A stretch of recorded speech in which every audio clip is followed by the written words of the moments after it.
Namaskar. Prime Minister Narendra Modi and his German counterpart Angela Merkel led the third intergovernmental consultations at the Hyderabad House in New Delhi today. The two countries signed 18 MOUs to enhance cooperation in areas like human resources development, skill development, civil aviation and disaster management, among others. And Prime Minister Modi said that Germany's strengths and India's priorities are aligned. The Prime Minister said India is looking forward to partner with German companies in the manufacturing sector. Germany's strengths and India's priorities are aligned, and so is our mutual goodwill. Our focus tends to be on economic ties, but I believe that in a world of seamless challenges and opportunities, India and Germany can also be strong partners in advancing a more human, peaceful, just and sustainable future for the world. Prime Minister expressed the hope that the Indo-German partnership will yield concrete results during the Conference of Parties on climate change in Paris later this year. We also intend to deepen research cooperation in clean and renewable energy and energy efficiency. To contain temperature rise, we must also change our temperament. We look forward to a concrete outcome at COP21 in Paris that strengthens the commitment and the ability of the world, especially of poor and vulnerable countries, to transition to a more sustainable growth path. Prime Minister Modi thanked the German Chancellor for supporting UNSC reforms and India's bid for a permanent membership in the UNSC. I welcome Germany's strong support for India's membership of the international export control regimes. As we discussed in the G4 summit in New York, Chancellor and I are committed to pursue reforms of the United Nations, especially the Security Council. We have a common perspective on this region, the turbulence in West Asia, Europe's challenges, and shaping a peaceful and stable Asia-Pacific and India-Ocean region. I especially thank her for Germany's invaluable support for peace, security, and development in Afghanistan.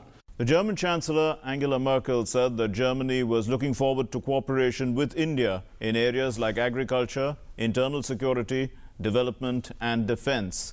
She said India's IT sector had shown remarkable growth and German manufacturing can benefit from it. We believe that particularly as regards digitization of industry and the great experience that India has in the software area in digitization will help us as regards setting up Industry 4.0, this growing together of the world at large. And I think that there is great room for further common projects. India is #1 country for development cooperation schemes. It shows where the priorities are, the potential for further development, but also that there is still quite a lot to do. And joining us in the studio to discuss the India-German relationship in the light of the third intergovernmental consultations between India and Germany, we have with us in the studio Dinkar Kullar, former Indian ambassador to the European Union and former Secretary, Ministry of External Affairs, and Narendra Taneja is an economic affairs analyst and expert in energy matters. Thank you very much, gentlemen, for being with us. We'll start with you, Mr. Kullar. How do you view this relationship now? And first of all, this kind of engagement, which is at an intergovernmental consultations. It's the only country in which we have this. We have a strategic dialogue with the US. But something like this, which is unique, as the Prime Minister himself said, and it also seems to be cementing the relationship to a large extent. Indeed, that is true. The relationship, we do have a strategic partnership also with Germany. Yes, since 2001. But the intergovernmental consultations in which the Chancellor brings with her a large number of her cabinet for discussions with their counterparts here across the table with the Prime Minister is something very German specific. I don't think we have it with too many other countries, almost none, I think. I think the importance of this visit is highlighted by the fact that I think our present Prime Minister reached out to Chancellor Merkel from the very outset. Yes. He's accepted her invitation to go and inaugurate jointly with her the Hanover Fair earlier this year. That's right. And her follow-up visit. But it's a little known fact, perhaps, that on return from the BRICS summit, Prime Minister made a point of stopping at Frankfurt to wish her on her birthday. Yes. When in fact the invitation was extended for the Hanover summit. So Right. I think the Prime Minister attaches a lot of importance to this, primarily because she is certainly the longest standing leader of the European world. Sure. And the leader of the economic powerhouse. Right. Right. As a result of which Mr. Taneja, the economic powerhouse, now they have about 1,700 companies already in India, and they're so interested in Make in India still. You know, I mean, this is one country which is keen on Make in India, and we did know at the Hanover Messe Fair, there was this, large stall for Make in India, and it received quite a lot of interest. And Chancellor Merkel says today that, there'll be more companies that are keen on investing in India. If I may take a little bit back when it comes to the way the BJP's outlook as an Indian, as an independent analyst, BJP has a great liking for two countries, Germany and Japan. The model, the way they work, the way they have kind of strengthened the economy and their worldview also. They try to see compatibility. And if you look at Germany in particular, I mean, there is a huge liking, admiration for Germany, the way German had reconstructed its economy and the way look at European integration and at the same time their global vision. For instance, G4 summit recently. Yes. The German Chancellor traveled especially to New York for the G4 summit. And that was, and the Prime Minister, Indian Prime Minister was very keen to re-strengthen this platform, in fact G4, and then go for the reconstruction, in a way, recasting of the UN power structure. Okay. So there again, Germany is a major part. But I think in this particular summit in Delhi, the focus is more on deepening economic ties. And within that, the particular focus is on manufacturing and energy. Right. Because Germany is kind of, when it comes to renewable energy, Germany is a superpower.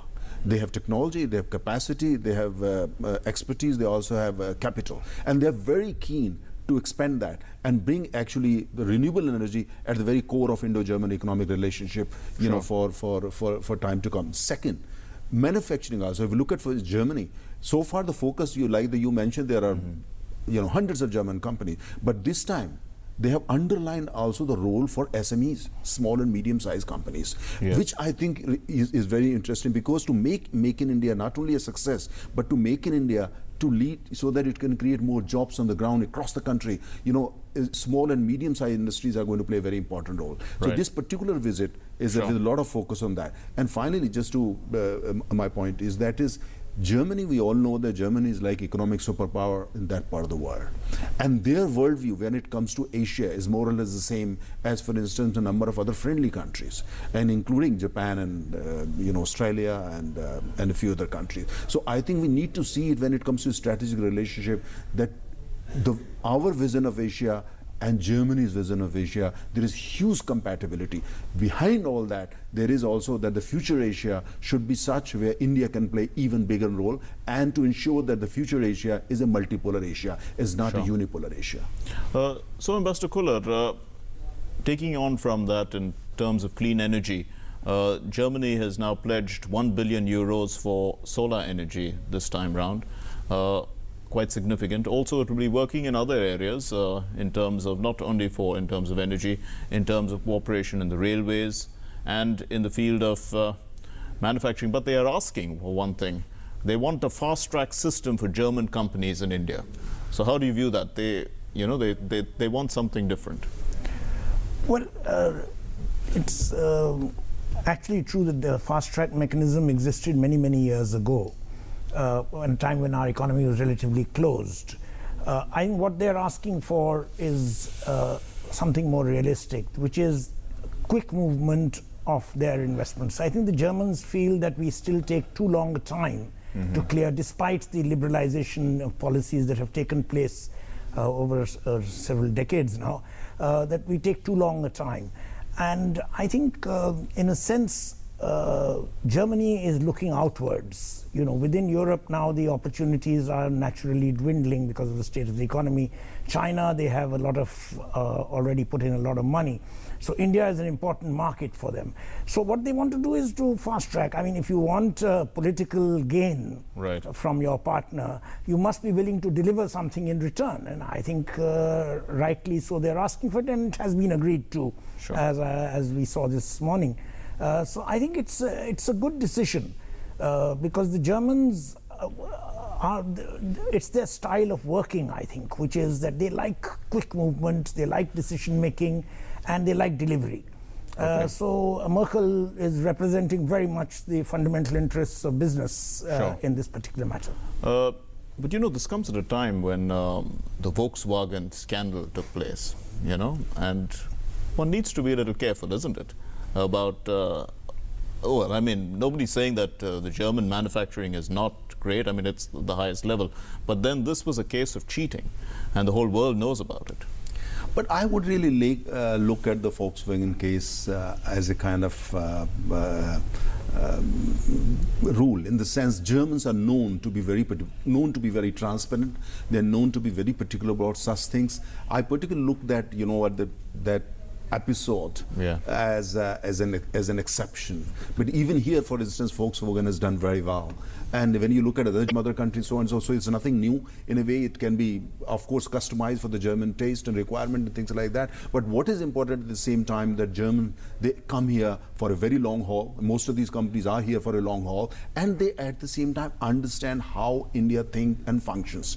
Because India is a federalist structure, and I think it's very important for those who are coming into India, including Germany, that they also try to understand it and say, look, fast track is a great thing, and I think New Delhi government is going to, central government is trying to live it better. But at the same time, you have to deal with the states, you have to deal in some cases even with the municipality, maybe even panchayats and so on and so forth. So therefore, I think it's very important for Germany to have a full understanding, and wherever they need more information or facilitation, that must be provided. But at the same time, they should be coming here for a marriage, and marriage means you accept things as they are at the same time. So they seem to be looking at that as well, because skill development, vocational education and training is quite a high priority in this.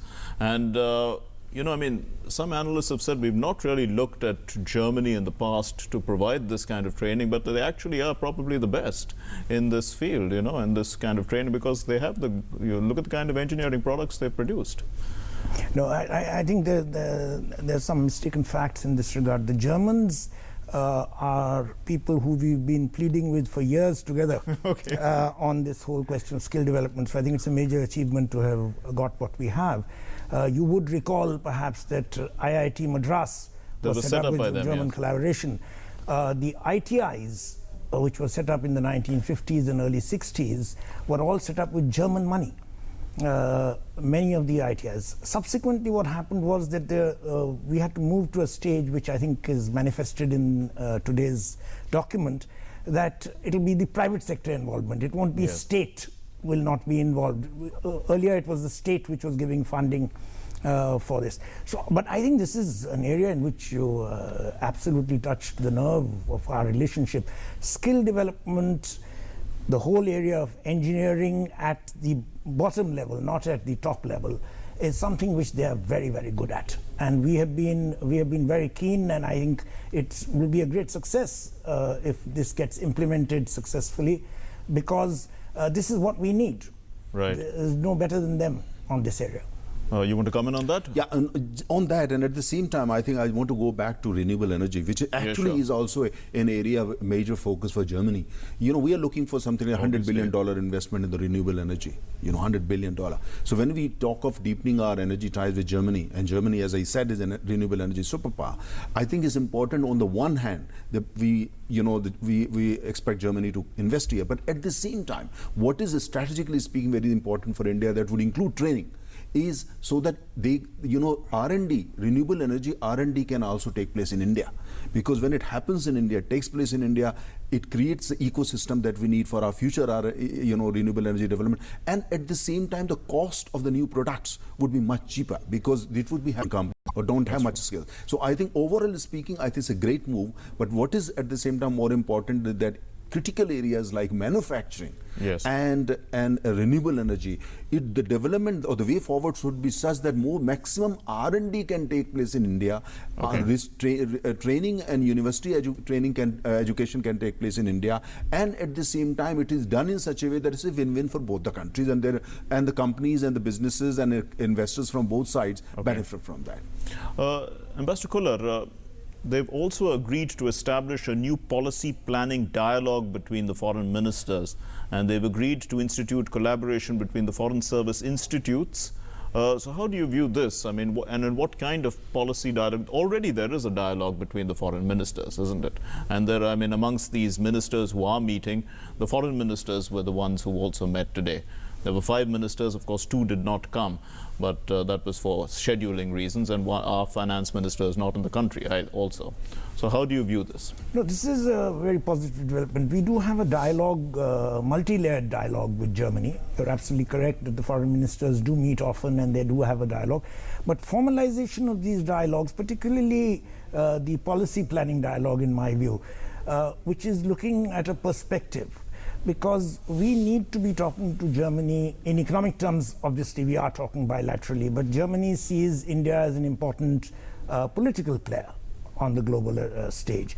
So we need to talk about global security issues, both traditional and non-traditional.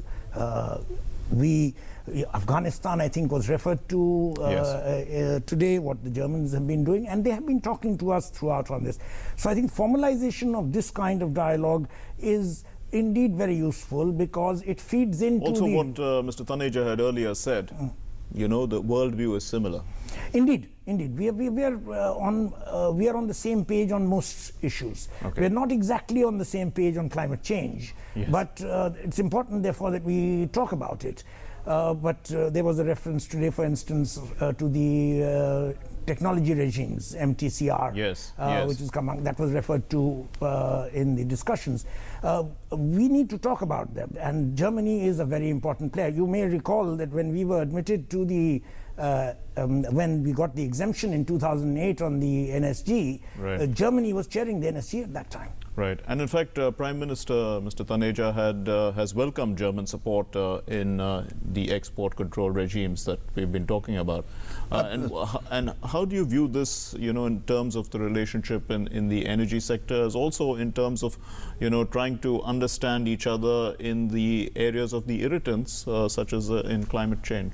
Absolutely. I mean, all the 4, in fact, the regimes that we're talking about, including NSG and including the Australian one and so on and so forth. So I think it's important that this kind of understanding has now been established. But having said all this at the same time, I think it's very important that in areas like, for instance, cooperation in sensitive technology areas, including nuclear and a few others, including space, it is important that, you know, we try to create a relationship which is kind of based more on the new and changed realities, in the sense that where the maximum possible R&D happens in India, and at the same time, you know, India is an equal beneficiary, if not a slightly, you know, a bigger beneficiary. I want to give you an example of renewable energy, for instance. Renewable energy today, Germany is now emerging like the Saudi Arabia of renewable energy, in the sense a big power is emerging. I think therefore it is very important for Germany, in order to kind of sustain its role in the renewable energy in the changed world order, that they move part of their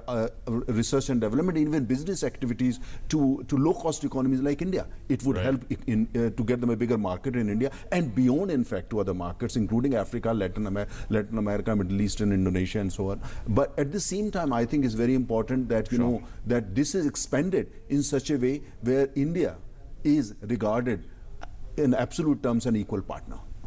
So, finally, Mr. Khullar, where do you see this relationship going? Because they've mentioned now, they've talked another 2 years, you know, about this kind of meetings. First, it is a strategic partnership. It is deep. It is deepening, as the foreign minister of Germany said in an interview.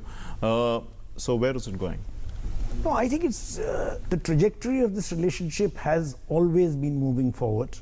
It's been one of the best On the relationship. cultural side also there's quite a lot, Indeed, isn't it, indeed, that's happening? indeed. In terms of language, in terms Well, of... I think there has been some progress today on something Yes, about exactly. German language, but even otherwise, the amount of scholars in Germany who Of are Sanskrit. No, Indology in general. Yes, right. All over. Heidelberg is just one example, but there are many more. I think that side has moved forward and I think the trajectory of this relationship has always been positive, which is why consistently all governments in India have been supportive of moving it and regularly maintaining dialogue with Germany. Right. We'll have one final Yeah, word just from you, fine. sir. I think, you know, India and Germany are made for each other. Okay. And if you look at the relationship more broadly, I think one area which can play a very important role to bring these countries even further and closer is renewable energy. And I think we should actually give more focus and attention to renewable energy. It can redefine the relationship and actually put it into a completely new direction and rejuvenate the relationship for a very long time to come. And I think there is a suggestion of that is coming through in this meeting. Well, thank you very much, gentlemen, for being with us. Well, the Prime Minister thanked German Chancellor Angela Merkel for returning the 10th century statue of Durga. Now, the statue went missing from a temple in Pulwama in Jammu in the 1990s, and it was found at a museum in Stuttgart, and it shows Durga slaying the demon Mahisasur. And the Prime Minister said that it was a symbol of the victory of good over evil. And we leave you with that. Thanks very much for watching. Namaskar. A very special word for gratitude to Chancellor Merkel and the people of Germany for the return of the 10th century statue of Durga in her Mahishasur Mardini avatar from Jammu and Kashmir. She is a symbol of the victory of good over evil. This also suggests that in this age of transition and turmoil, India-Germany partnership will be a force of good for the world.